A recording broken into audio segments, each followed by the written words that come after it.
J'ai fait le tour du web pour te compiler les pires exercices pour les pectoraux aux haltères afin que tu n'aies plus besoin de les faire. On va commencer par les exercices qui ciblent la partie la plus convoitée des pectoraux, la partie haute, qu'on appelle aussi la portion claviculaire. Pour cette portion, l'un des exercices les plus réputés, c'est les pullovers avec un haltère. Et on va dire que cet exercice n'est pas vraiment optimal du tout, en particulier si tu débutes. La raison est assez simple, l'exercice ne cible pas spécifiquement les pectoraux, mais va aussi engager le grand dorsal, les trapèzes et à minima les triceps. Tu as donc intérêt à avoir de bonnes capacités à recruter tes pectoraux si tu veux vraiment les sentir travailler, en particulier sur la partie haute des pecs, c'est-à-dire avoir une bonne connexion cerveau-muscle, ce qui est rarement le cas quand on débute et qu'on a souvent du mal à engager les pectoraux sur une bonne partie des mouvements. Une fois qu'on a déjà une certaine expérience et un certain développement des pectoraux, les choses peuvent peut-être s'améliorer un peu.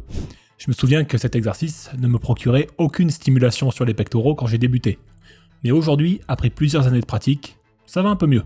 J'ai de bonnes sensations sur le haut des pecs. Mais le problème, c'est que le recrutement de la partie haute des pectoraux n'intervient que sur la fin de la phase excentrique du mouvement. Donc, ce n'est pas franchement optimal. Pour remplacer cet exercice par quelque chose de plus efficace pour la portion haute des pectoraux, il n'y a pas 36 solutions si tu n'as pas accès à des poulies. Il va falloir en passer en théorie par des exercices de développé incliné. À toi de tester différentes inclinaisons pour voir laquelle te permettra de stimuler au mieux la partie haute des pecs.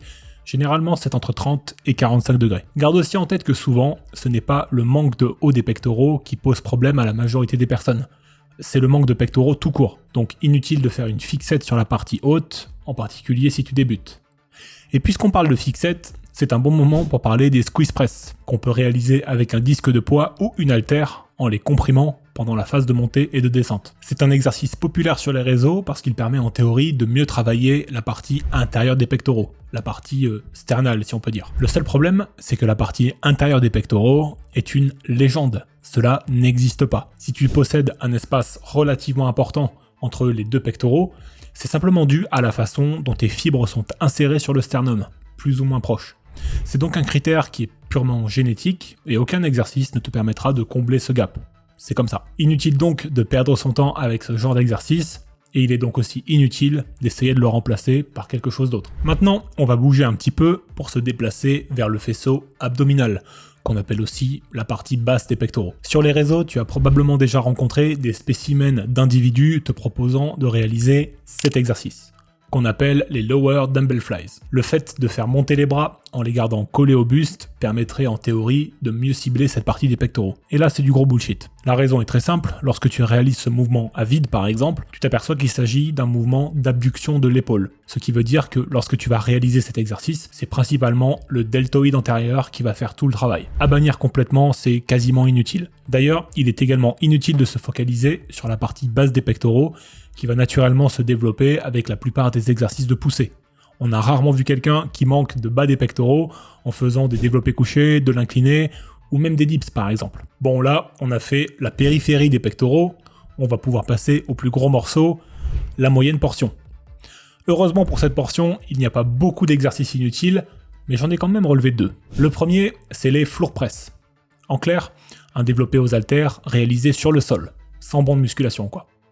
Le gros problème de cet exercice, c'est le manque d'amplitude de mouvement à cause des coudes qui viennent toucher le sol. Il n'y a donc quasiment aucun étirement des pectoraux sur cet exercice, ce qui en fait un exercice pas optimal du tout. Alors oui, je sais, on n'a pas tous les moyens de s'acheter un banc de muscu à 100€, mais on a tous une serviette, ou même deux, pas vrai ? Si tu plies deux serviettes en carré et que tu les superposes l'une sur l'autre, tu obtiens un magnifique banc de fortune qui te permet de gagner en amplitude et de laisser tes coudes descendre. Ce n'est pas encore optimal à 100%, mais c'est déjà un gros plus. Une autre option que j'aime bien proposer et qui est bon marché, c'est d'utiliser un medicine ball. Il te permet de faire la même chose que les serviettes, mais là, tu peux profiter d'une amplitude complète et tu t'en sors pour une quarantaine d'euros. Next. On passe maintenant sur un exercice ultra populaire, et là vous allez me détester, les écartés aux haltères. Cet exercice pose plein de problèmes. Pour commencer, il ne met tes pectoraux en tension que sur le dernier tiers du mouvement, lorsqu'ils sont étirés au maximum. Donc ce n'est pas fameux du tout.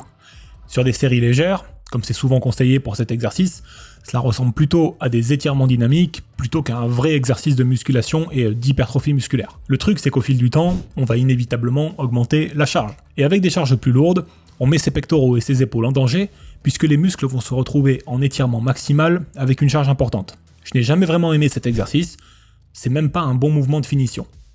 Lorsqu'on réalise ce mouvement avec des poulies, les choses sont complètement différentes. On peut profiter d'une tension continue et ainsi se finir avec des charges légères. Donc pourquoi pas. Mais aux haltères, il n'existe pas vraiment de variante saine. Tu l'auras compris en regardant cette vidéo, ça ne vaut pas trop la peine de se tracasser pour essayer de cibler chaque partie des pectoraux avec des mouvements aux haltères.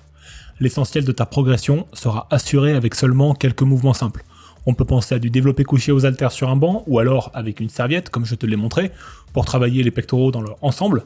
Et on peut aussi utiliser les inclinés pour donner un petit avantage à la partie haute des pectoraux, et pourquoi pas aussi des pullovers si tu sens bien cette partie haute travailler lorsque tu réalises le mouvement, mais c'est pas garanti, en tout cas au début. Télécharge mon programme La Recomp pour réaliser la recomposition corporelle de ta vie et devenir plus sec et plus musclé.